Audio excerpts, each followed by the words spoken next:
السلام علیکم پیارے دوستو، کیا آپ نے شداد کی جنت کے متعلق کبھی کچھ سنا یا پڑھا ہے؟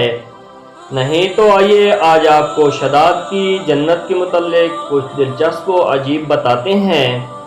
پیارے دوستو، حقیقی داستان آج میں آپ دوستوں کے ساتھ بیان کرنے جا رہا ہوں۔ ان لوگوں کا تعلق قوم عاد سے تھا اور وہ ارم نام کی بستی کے رہنے والے تھے۔ وہ بستی بڑے بڑے ستونوں والی تھی۔ عماد جمع ہے امد کی اور امد کے معنی ہیں ستون کے۔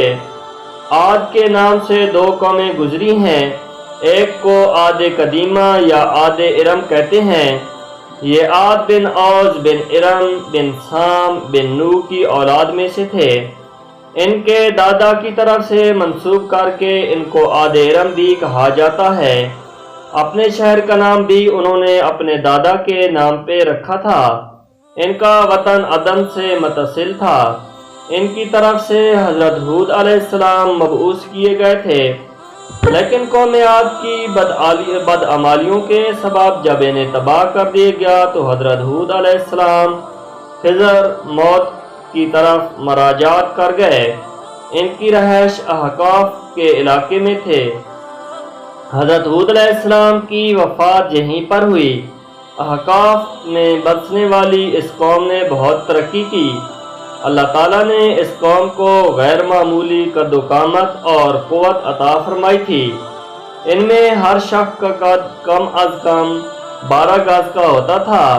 طاقت کا یہ حال تھا کہ بڑے سے بڑا پتھر جس کو کئی آدمی مل کر بھی نہ اٹھا سکیں، ان کا ایک ہی آدمی ایک ہاتھ سے اٹھا کر پھینک دیتا تھا۔ یہ لوگ طاقت و قوت کے بلبوتے پر پورے یمن پر قابض ہو گئے۔ دو بادشاہ خاص طور پر ان میں بہت جاو جلال والے ہوئے۔ وہ دونوں بھائی تھے۔ ایک کا نام شدید تھا جو بڑا تھا، دوسرے کا نام شداد تھا جو اس کے بعد تخت نشین ہوا۔ یہ دونوں وسیع علاقے پر قابض ہو گئے اور بے شمار لشکر و خزانے انہوں نے جمع کر لیے۔ عاد ارم کا قصہ شداد نے اپنے بھائی شدید کے بعد سلطنت کی رونق و کمال کو عروج تک پہنچایا۔ دنیا کے کئی بادشاہ اس کے باج گزار تھے۔ اس دور میں کسی بادشاہ میں اتنی جرأت و طاقت نہیں تھی کہ اس کا مقابلہ کر سکے۔ اس تسلط اور غلبہ نے اس کو اتنا مغرور و متکبر کر دیا، اس نے خدائی کا دعویٰ بھی کر دیا۔ اس وقت کے علماء و مصالحین نے جو سابقہ انبیاء کے علوم کے وارث تھے اسے سمجھایا اور اللہ کے عذاب سے ڈرایا، تو وہ کہنے لگا جو حکومت و دولت اور عزت اس کو اب حاصل ہے، اس سے زیادہ اللہ تعالیٰ کی عبادت کرنے سے کیا حاصل ہوگا؟ جو کوئی کسی کی خدمت و اطاعت کرتا ہے یا تو عزت و منصب کی ترقی کے لیے کرتا ہے یا دولت کے لیے کرتا ہے۔ مجھے تو یہ سب کچھ حاصل ہے، مجھے کیا ضرورت کہ میں کسی کی عبادت کروں؟ حضرت ہود علیہ السلام نے بھی اسے سمجھانے کی کوشش کی لیکن بے سود۔ سمجھانے والوں نے یہ بھی کہا کہ یہ حکومت و دولت ایک فانی چیز ہے، جبکہ اللہ تعالیٰ کی اطاعت میں آخروی نجات اور جنت کا حصول ہے، جو دنیا کی ہر دولت سے بہتر اور زیادہ قیمتی ہے۔ اس نے پوچھا یہ جنت کیسی ہوتی ہے، اس کی تعریف اور خوبی بتاؤ۔ نصیحت کرنے والوں نے جنت کی وہ صفات جو انبیاء کرام کی تعلیمات کے ذریعے ان کو معلوم ہوئی تھیں اس کے سامنے بیان کیں، تو اس نے کہا مجھے اس جنت کی ضرورت نہیں، ایسی جنت تو میں خود دنیا ہی میں بنا سکتا ہوں۔ شداد کی جنت چنانچہ اس نے اپنے افسروں میں سے 100 معتبر افراد کو بلایا، ہر ایک کو 1000 آدمیوں پر مقرر کیا اور تعمیر کے سلسلے میں ان سب کو اپنا نقطہ نظر اور پسند سمجھا دی۔ اس کے بعد پوری دنیا میں اس کے کام کے ماہرین کو عدن بھجوانے کا حکم دیا گیا۔ علاوہ ازیں اپنے قلمراؤں اور حکمرانوں کو یہ حکم دیا کہ یہ سونے چاندی کی کانوں سے اینٹیں بنوا کر بھیجیں اور کوہ عدن کی متصل ایک مربع شہر جنت جو 10 کوس چوڑا اور 10 کوس لمبا ہو بنانے کا حکم دیا۔ اس کی بنیادیں اتنی گہری کھدوائیں کہ پانی کے قریب پہنچا دیں۔ پھر ان بنیادوں کو سنگ سلیمانی سے بھروا دیا۔ جب بنیادیں بھر کر زمین کے برابر ہو گئیں تو ان پر سونے چاندی کی اینٹوں کی دیواریں چنی گئیں۔ ان دیواروں کی بلندی اس زمانے کے گز کے حساب سے 100 گز مقرر کی گئی۔ جب سورج نکلتا تو اس کی چمک سے دیواریں پر نگاہ نہیں ٹھہرتی تھی۔ یوں شہر کی 4 دیواری بنائی گئی۔ اس کے بعد 4 دیواری کے اندر 1000 محل تعمیر کیے گئے۔ ہر محل 1000 ستونوں والا تھا اور ہر ستون جواہرات سے جڑا ہوا تھا۔ پھر شہر کے درمیان میں ایک نہر بنائی گئی اور ہر محل میں اس نہر سے چھوٹی چھوٹی نہریں جائیں گی۔ ہر محل میں حوض اور فوارے بنائے گئے۔ ان نہروں کی دیواریں اور فرش یاقوت، زمرد، مرجان اور نیلم سے سجا دیے گئے۔ نہروں کے کنارے پر ایسے مصنوعی درخت بنائے گئے جن کی جڑیں سونے کی، شاخیں اور پتے زمرد کے تھے۔ ان کے پھل موتی، یاقوت اور دوسرے جواہرات کے بنا کر ان پر ٹانگ دیے گئے۔ شہر کی دکانوں اور دیواروں کو مشک و زعفران اور عنبر و گلاب سے سکیل کیا گیا۔ یاقوت و جواہرات کے خوبصورت پرندے چاندی کی اینٹوں پر بنوائے گئے جن پر پہرے دار اپنی اپنی باری پر آ کر پہرے کے لیے بیٹھتے تھے۔ جب تعمیر مکمل ہو گئی تو حکم دیا گیا کہ سارے شہر میں ریشم و زرداری کی قالین بچھا دیے جائیں۔ پھر نہروں میں سے کسی کے اندر میٹھا پانی، کسی میں شراب، کسی میں دودھ اور کسی میں شہد و شربت جاری کر دیا جائے۔ بازاروں اور دکانوں کو خوب رونق اور پرندوں سے آراستہ کیا جائے، پردوں سے آراستہ کر دیا جائے، اور ہر پیشہ ہنر والے کو حکم دیا گیا کہ وہ اپنے اپنے کاموں میں مشغول ہو جائیں، اور یہ کہ شہر کے تمام باسیوں کے لیے ہر وقت ہر نو قسم کی پھل میوے پہنچایا کریں۔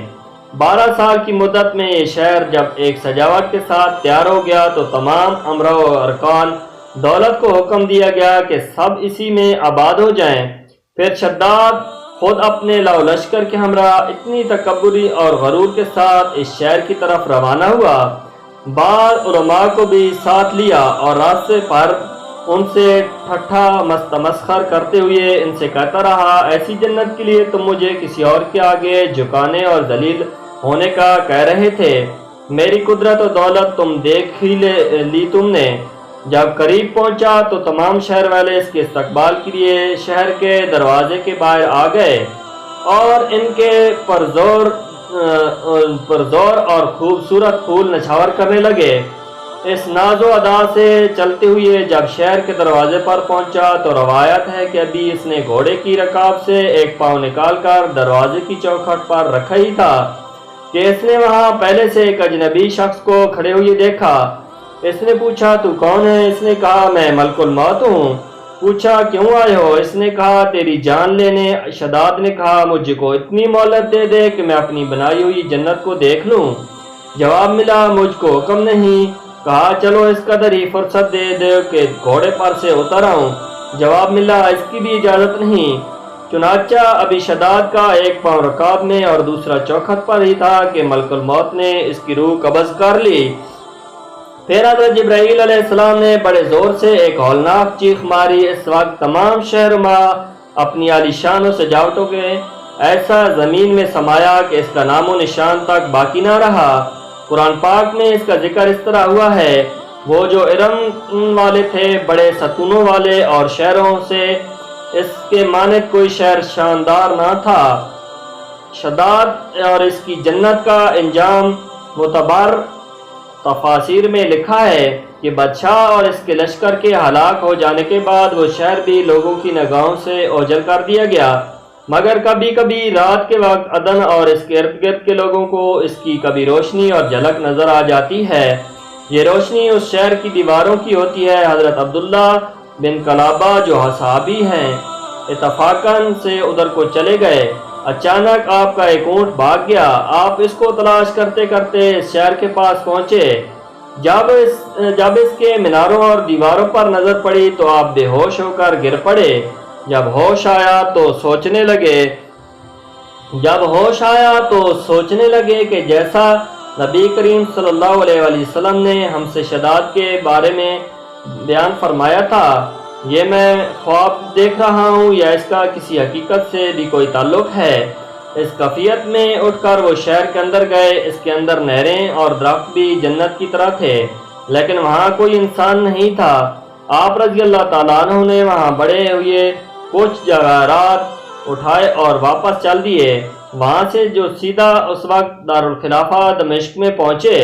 حضرت امیر معاویہ وہاں موجود تھے۔ وہاں جو کچھ ماجرا ان کے ساتھ پیش آیا انہوں نے بیان کیا۔ حضرت امیر معاویہ نے ان سے پوچھا، وہ شہر آپ حالت بیداری میں دیکھا تھا کہ خواب میں؟ حضرت عبداللہ نے بتایا کہ بالکل بیداری میں دیکھا تھا۔ پھر اس کی ساری نشانیاں بتائیں کہ وہ عدن کے پہاڑ کے فلاں جانب اتنے فاصلے پر ہے، ایک طرف فلاں درخت اور دوسری طرف ایسا کنواں ہے، اور یہ جو جواہرات و یاقوت نشانی کے طور پر میں وہاں سے اٹھا لایا ہوں۔ حضرت امیر معاویہ نے یہ ماجرا سننے کے بعد نہایت حیران ہوئے۔ پھر اہل علم حضرات سے اس بارے میں معلومات حاصل کیں، کیا واقعی دنیا میں ایسا شہر بھی کبھی بسایا گیا تھا جس کی اینٹیں سونے چاندی کی ہوں؟ علماء نے بتایا کہ ہاں، قرآن پاک میں بھی اس کا ذکر آیا ہے۔ اس آیات میں ارم ذات العماد یعنی یہی شہر ہے، مگر اللہ تعالیٰ نے اس کو لوگوں کی نگاہوں سے چھپا دیا ہے۔ علماء نے بتایا کہ حضرت صلی اللہ علیہ وآلہ وسلم نے یہ بھی فرمایا کہ میری امت میں سے ایک آدمی اس میں جائے گا اور وہ چھوٹے قد سرخ رنگ کا ہوگا، اس کے ابرو اور گردن پر 2 تل ہوں گے۔ وہ اپنے اونٹ کو ڈھونڈتا ہوا اس شہر میں پہنچے گا اور وہاں کیا عجائبات دیکھے گا۔ جب حضرت امیر معاویہ نے یہ ساری نشانیاں حضرت عبداللہ پر کلابہ میں دیکھیں تو فرمایا، واللہ یہ وہی شخص ہے۔ پیارے دوستو، کیسی لگی میری آج کی یہ ویڈیو؟ اسی طرح اچھی اور پیاری ویڈیوز دیکھنے کے لیے میرے چینل کو سبسکرائب کر دیں اور ویڈیو کو لائک کر دیں۔ پیارے دوستو، ملتے ہیں نئی ویڈیو کے ساتھ، تب تک کے لیے اللہ حافظ۔